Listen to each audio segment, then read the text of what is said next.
mother of three has been found dead after going missing in Lancaster, and the sheriff's department says her husband has now fled the country. You don't expect a missing person flyer to end in the depths of a California forest. The LA County Sheriff's Department says the body of 33-year-old Sheylla Gutierrez was found in the Angeles National Forest 3 days ago. Gutierrez's husband, who is suspected of killing her, is believed to be in Peru. You don't expect three young children to suddenly find themselves halfway across the world because of a single decision their father made. And you definitely don't expect a murder investigation to stretch from a quiet apartment in Lancaster, California, all the way to a police station in Lima, Peru. But that's exactly what happened in the case of Sheylla Lisbet Cabrera. The search for missing mom Sheylla Gutierrez has now turned into a search for her killer. Friends have been gathering here at her Lancaster apartment to share their grief and anger. A 33-year-old mother whose life ended far too soon, and her husband, Jossimar Cabrera, who fled the United States only to later surrender thousands of miles away. Her body was discovered over the weekend. Detectives are now zeroing in on her husband, who has since fled the country. We do want to warn you, some of the images we're about to show you are disturbing. This is not just a story of a crime. It's a story of domestic violence, desperation, international law, and the devastating ripple effects left on a family and community. The disappearance, the story begins in Lancaster, a city on the northern edge of Los Angeles County. Sheylla and her husband lived there with their three young children. To the outside world, they looked like any other family, balancing work, childcare, and the struggles of everyday life. But behind closed doors, cracks were forming. Family members would later reveal that Sheylla had been planning to report her husband for abuse. On August 10th, something terrible happened. Prosecutors believe that was the day Sheylla was killed inside the couple's apartment. From that moment forward, every action taken by her husband set into motion a chain of events that would stretch across continents. 2 days later, on August 12th, Sheylla was reported missing. For loved ones, it was an immediate red flag. She was devoted to her children and had never simply vanished before. Detectives began to investigate, pulling surveillance footage and canvassing the area. What they found wasn't Sheylla walking out of the complex. Instead, they saw her husband dragging a large, heavy object wrapped in material. It was a disturbing sight that hinted at something much darker than a disappearance. The discovery in the forest on August 16th, the search came to a horrifying end. Deep in the rugged Angeles National Forest, authorities discovered a body at the bottom of an embankment. The body was wrapped in material eerily similar to what was seen on the surveillance video. It was Sheylla, a 33-year-old mother whose future had been ripped away. The forest, a place known for its natural beauty and peaceful escapes, had become the silent witness to an unthinkable crime. For investigators, this discovery was confirmation that they weren't dealing with a simple missing person case. This was now a homicide, and the man seen on camera removing that object from the apartment, he was gone, along with the children. The flight as investigators tried to locate Sheyella's husband. They learned he had already left the country. He hadn't just disappeared. He had fled to Peru, taking the couple's 3 children with him. Imagine the shock for both families. The wife's relatives left grieving and demanding answers, while the children were suddenly uprooted and carried thousands of miles away. The husband's actions painted a troubling picture. A body found in a forest, a video of him moving a suspicious object, and now a sudden international escape. For law enforcement, this raised urgent questions. Were the children safe? Would the suspect vanish into another country permanently? And most importantly, how could they bring him back to face justice? The murder charge back in Los Angeles, prosecutors moved quickly. They filed a murder charge against the husband, including the allegation that a knife had been used as the deadly weapon. This meant they believed they had enough evidence to prove intentional killing. Not an accident, not a crime of passion, but cold, deliberate murder. If convicted, the potential penalty would be staggering: decades in prison, possibly life. Prosecutors outlined their case: the alleged killing on August 10th, the surveillance footage, the material found on the body, the disposal in the forest, and the sudden flight to Peru.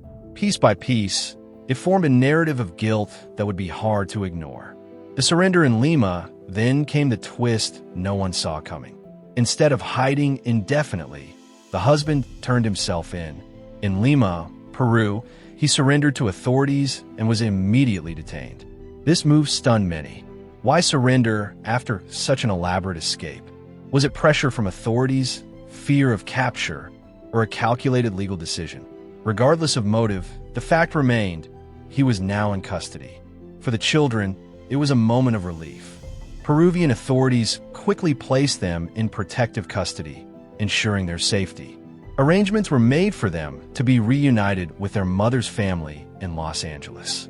In the middle of this tragedy, at least one outcome was positive.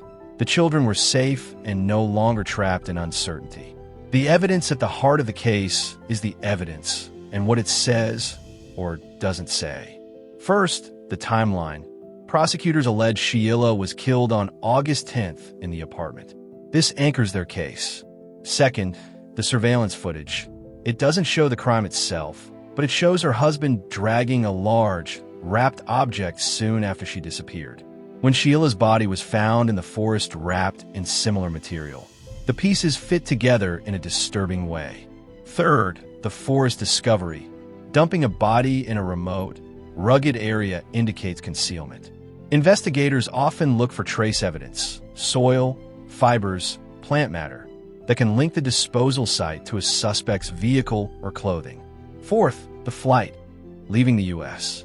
immediately after the crime and taking the children to another country looks less like coincidence and more like an attempt to escape accountability. Finally, the domestic violence backdrop.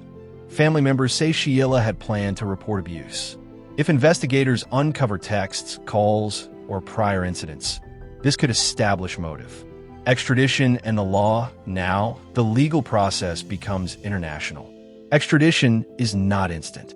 It involves treaties, paperwork, and hearings. U.S. prosecutors must provide enough evidence to convince Peruvian courts that the suspect should be sent back. Judges in Peru will review the case, and defense attorneys can challenge it. But murder is a serious crime recognized in both countries, which makes the process more straightforward. Eventually, once approved, the suspect will be handed over to U.S. Marshals and flown back to Los Angeles to stand trial. Until then, he remains in custody in Peru. The children amidst the legal battles. The children are at the heart of this story. They witnessed the disappearance of their mother, the sudden departure with their father, and a relocation across borders, all in a matter of days. Thankfully, authorities acted quickly to ensure their safety. They were placed in protective care and returned to the U.S., where they could be reunited with their maternal relatives. For these children, the scars left by this tragedy will take years to heal. The community impact back in Lancaster, the community was shaken. Friends, neighbors, and coworkers struggled to process what had happened. Domestic violence often hides in plain sight, visible only in fragments. An argument here, a bruised explanation there, until it explodes into tragedy. For many, the case served as a wake-up call. It highlighted the need for better awareness, early intervention, and stronger support systems for victims who fear speaking out. What prosecutors must prove to convict? Prosecutors must show several key elements. That Sheyella's death was intentional. That her husband was directly responsible. That the knife allegation is supported by forensic evidence. That the disposal of her body and his flight demonstrate guilt. Each piece of evidence, whether forensic, digital, or circumstantial, will be tested in court. The defense will attempt to offer alternative explanations, challenge the video, and argue about the cause of death. But the overall narrative remains powerful. A woman disappears, her body is found, and her husband flees with the children. A mother vanishes. A body is found in a forest. A husband crosses an ocean, only to return in handcuffs. At the center of it all are 3 children whose lives will never be the same. And so the question remains, when the trial begins, will the jury see the same picture prosecutors see? Or will the defense succeed in creating doubt? One thing is certain, The truth of what happened in that Lancaster apartment on August 10th will continue to echo in the courtroom, in the family left behind, and in the community that mourns her loss.